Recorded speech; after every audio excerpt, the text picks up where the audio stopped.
Well, that's our show for tonight.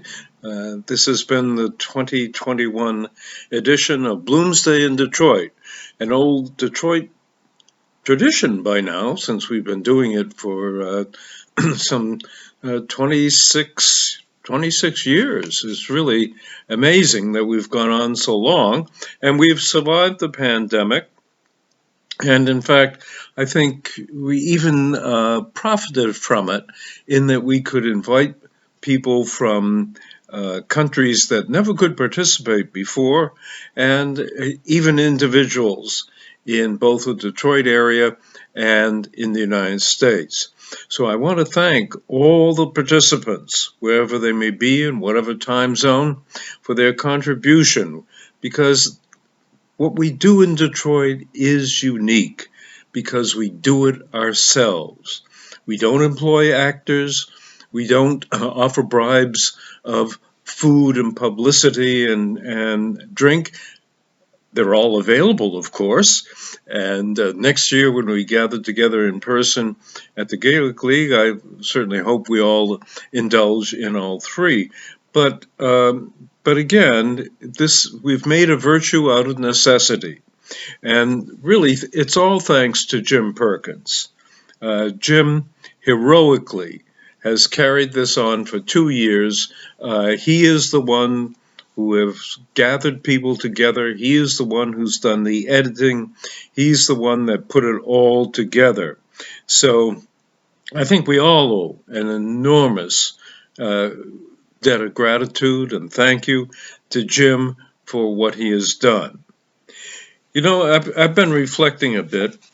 Perhaps it's the age, perhaps it's simply the condition, but I've been reflecting a bit on my encounter with Joyce.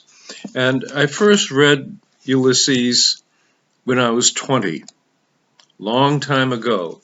And I've kept that as my primary reading edition of Ulysses. It's now somewhat easier to handle because it's in several parts. And this certainly lowers the bulk, but I wouldn't part with that copy because I've got all kinds of cross references about here is where Bloom said this and Stephen said the same thing, only it was a few chapters later. And this is some of the fun of reading Joyce, of exercising the old brain, putting things together, and feeling a small sense of triumph, a small sense of accomplishment. And then, of course, a real sense that you have encountered a world that makes a difference. It makes a difference not just in literature, but it makes a difference in many of our personal lives. So thank you all again. Thank you to the Irish Cultural Forum for once more sponsoring this. And hopefully we will all meet again next year at the Gaelic League and raise a jar to Bloomsday for 2022. And now, before Jim closes us out with the traditional song, it's not an ancient folk song. It's but it has become a strong tradition in Ireland and among Irish communities around the world. And that is to close out events such as this, as well as perhaps major other events of commemoration with the parting glass. So we will do that. But before we do that, I want to also share with you our traditional blessing at the end of Bloomsday.